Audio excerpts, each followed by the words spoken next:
Tushkunlik haqida psixologik savat. Amerika kasalliklarning oldini olish va kontrol qilish markazi. Tushkunlik zodi nima? Tushkunlik nuqul holda kayfiyatning tuvan bo'lishi emas. Qayg'uli kayfiyat uzoq davomlashib, kundalik normal funksiyalarga daxl yetkazganda, andin tushkunlikka giribtor bo'lgan bo'lishingiz mumkin bo'ladi. Tushkunlikning alomatlari tuvandagilarni o'z ichiga oladi. Pat-pat yoki har doim qayg'ulanish yoki tashvishlanish. Ilgari qiziqarli tuyulgan ishlarni qilishni xohlamaslik. Ishchi titildash, osonlik jiyli bo'lish yoki beorom bo'lish. Uxlay olmaslik yoki uyqudan to'liq uyg'onib ketish. Bak baldir uyg'onib ketish yoki bak uxlab ketish. Odatdagidan oz yoki ko'p yeyish va yoki ishtahosi tutilish. Og'riq, azob, bosh og'riqi yoki oshqozon og'riqi qatorliqlarga duchor bo'lish va bularning davolash bilan yaxshilanmasligi. Diqqatni yig'ishda, tafsilotlarni eslashda yoki qaror chiqarishda qiynalish. Qiynab uxlagandan keyinmi horg'inlik his qilish. O'zini gunohkor, arzimas yoki chorasiz his qilish. O'lib olishni yoki o'ziga azor berishni o'ylash. Tövəndəki uçurlar tushkunlik kasaliga tibbiy diagnoz qo'yishni maqsad qilmaydi. Shundaqla ruhiy sog'lomlik mutaxassisi bilan maslahatlashishning o'rnini ola olmaydi. Agar siz o'zingizni tushkunlik kasaliga giribtor bo'ldim deb o'ylasangiz, darhol doktor yoki ruhiy sog'lomlik mutaxassisi bilan paranglashing. Agar kasallik alomatlaringiz yig'irlayotgan yoki kundalik faoliyatingizga ta'sir ko'rsatayotgan bo'lsa, bunda qilish texmi muhim. Tushkunlik kasalini keltirib chiqaradigan omillar qaysilar? Tushkunlik kasalining konkret sababi hali ham aniq emas.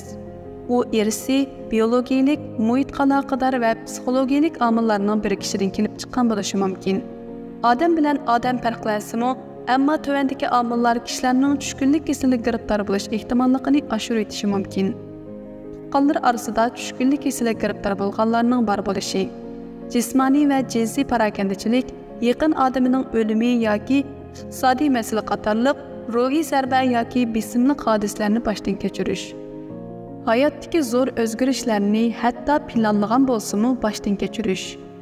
Rak kasali, sakta yoki osti xarakterlik og'riq qatorliq sog'lomlik masalalari bor bo'lish. Ba'zi dorilarni iste'mol qilish. Agar dorilaringizning o'zingizni tushkunlashtirayotganligidan gumonlansangiz, doktor bilan paranglashing. Aroq ichish yoki zaharlik chekimlik chekish. Kimlar tushkunlik kasaliga giribtor bo'ldi? Umuman qilib aytganda, Qur'onga yetgan har 6 kishining biri hayotining ma'lum mezgilida tushkunlik kasaliga giribtor bo'ldi. Tushkunlik kasali har yili taxminan 16 million Qur'onga yetgan amerikalikqa ta'sir yetkazadi. Har qanday odam tushkunlik kasaliga giribtor bo'lishi, u har qanday yoshda, har qanday tipdagi odamda ko'rilishi mumkin. Tushkunlik kasaliga giribtor bo'lgan kishilarning nurg'unida boshqa ruhiy sog'lomlik masalalari bor. Tashvishlanish kasali doim tushkunlik kasaliga yondashib keladi. Tashvishlanish kasaliga giribtor bo'lganlar qattiq va kontrol qilib bo'lmaydigan tashvish, qo'rqinch, qayg'u va yoki vahima tuyg'ulari bilan kurash qiladi. Bu hissiyotlar kundalik faoliyatlarga daxl qilishi va uzun muddat davomlashishi mumkin. Tamok chekish bilan ruhiy kasalliklarning qanday bog'lanishi bor? Normal kishilarga qaraganda tushkunlik va tashvishlanish qatorliq ruhiy sog'lomlik masalalariga duchor bo'lgan, Qur'onga yetgan kishilar orasida tamok chekadiganlarning nisbati yuqori bo'ladi. Amerikada Qur'onga yetganlar chekkan har 10 tal tamokining taxminan 3-ni ruhiy sog'lomlik masalalari bor kishilar chekadi. Tamok chekuvchilarning nimishqa tamok chekmaydiganlarga qaraganda osonli tushkunlik, tashvishlanish va boshqa ruhiy sog'lomlik masalalariga giribtor bo'lganligi aniq emas. Buni aniqlash uchun texmi ko'p tadqiqotlarni qilish zarur. Sababining nima bo'lishidan qat'iy nazar, tamok chekish tushkunlik va tashvishni davolay olmaydi. Tushkunlik va tashvishlanish kasalini davolash uchun kasbiy xodimlardan yordam so'rash va tamok tashlash ahvolingizni yaxshilashning eng to'g'ri usullaridandir. Tushkunlik kasalini davolashning qanday usullari bor? Tushkunlik kasalini davolashning nurg'un unumli usullari bor. Tushkunlik kasalini davolaganda kasallik alomatlarini azaytib, tushkunlikning davomlashish vaqtini qisqartib bo'ladi. Bu jihatdagi davolanish psixik davolashni qabul qilish yoki dori yeyishni o'z ichiga oladi. Doktoringiz yoki layoqatli ruhiy sog'lomlik mutaxassisi qaysi xil usulning sizga eng mos keladiganligini bekitib bera oladi. Davolanish. nurg'un kishilar psixikalik davolanishdan va maslahat ilishdan naf oladi. Ko'pincha davolashlarning vaqti qisqa bo'lib, hayotingizda ko'rilayotgan fikr, hissiyot va masalalarga markazlashadi. Ba'zi ahvollarda o'tmishingizni tushunishning foydasi bo'lsa-mu, ammo hayotingizda yuz berayotgan ishlarni hal qilish chorasini tepish sizning kelgusidagi xirislarga taqobil turishingiz va tayyorlik qilishingizga yordam bera oladi. Siz davolanish orqali davolovchingiz bilan hamkorlashib, turmushdagi mushkulotlarga taqobil turish, masala keltirib chiqilgan qilmishlarni o'zgartirish va chora tepish jihatdagi mahoratlarni o'rgana olasiz. Hissiyotingizni va andishalaringizni ochiq-yo'riq bilan aytishdan xijil bo'lmang.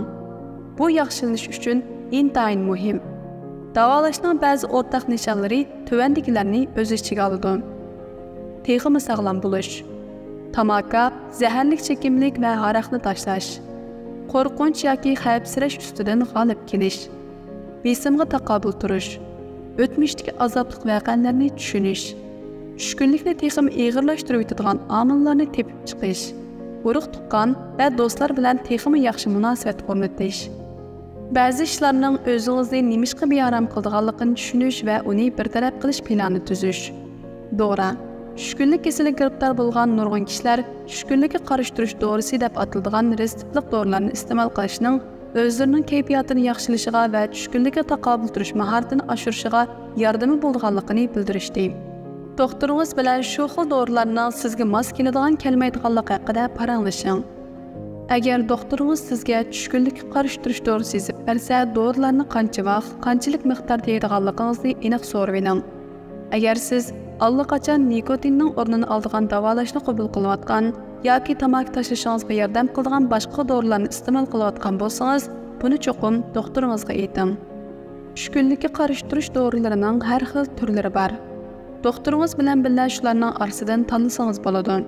Ba'zida sizga eng muvofiq keladigan dorini tepish va dorining miqdorini bekitish uchun bir qancha qatim sinov qilishga to'g'ri kelishi mumkin. Shunga bu jihatda sabr qiling. Buningdan sir tuvandagi muhim uchurlarga diqqat qiling. Bu dorilarni iste'mol qilganda dorining miqdori jihatda ishlatish ko'rsatmasiga amal qilish to'liq muhim. Ba'zi kishilar dori ishlatib, bir necha kundan keyin o'zini yaxshilanib qolgandek his qilishga boshlaydi. Lekin o'limning eng zo'r chekka yetishiga 4 hafta vaqt ketishi mumkin. Tushkunlikka qarshi turish dorilarining unumi yaxshi hamda nurg'un kishilar uchun bexatar bo'lsa-mu, dorilarning aksi ta'sir ko'rsa, yana doktor bilan paranglashishingizni so'rar. Odatda bu dorilarning aksi ta'sirlari kundalik turmushga ta'sir ko'rsatmaydi va badanning doriga moslashishiga ergishib yo'qoladi.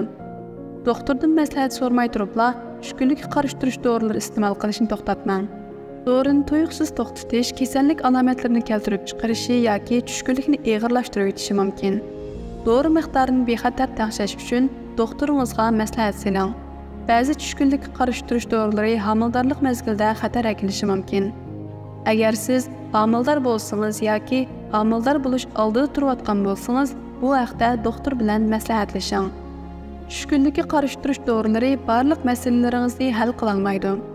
Kayfiyatingizning nacharlashganligini his qilsangiz yoki o'zingizni zaxmlantirish xiyolingizga kelgan bo'lsa, darhol doktoringizga telefon qiling. Tamaki tashlash ruhiy davolanishga daxl yetkazmaydi yoki tushkunlikni og'irlashtirib etmaydi. Amaliyotda tadqiqotda ko'rsatilishicha, tamaki tashlash uzun muddatlik ruhiy sog'lomligingizni yaxshilaydi. Tushkunlik kasali va o'lib olish, krizisda yordamga erishish. Tushkunlik kasaliga giribdor bo'lgan ba'zi kishilar o'zini zaxmlantirishni yoki o'lib olishni o'ylashi mumkin. Agar siz o'zingizni zaxmlantirishni yoki o'lib olishni o'ylayotgan bo'lsangiz, yoki siz taniydigan biraylar shunday qilmoqchi bo'layotgan bo'lsa, darhol boshqalardan yordam talab qiling. Tuvandagi manbalardan yordam so'rasangiz bo'ladi. Jiddiy qutqizish markaziga telefon qiling yoki eng yaqin doktorxonaning jiddiy qutqizish bo'limiga bering. Doktoringizga telefon qiling. Yaqin do'stingiz yoki tuqqanlaringiz bilan aloqalashing.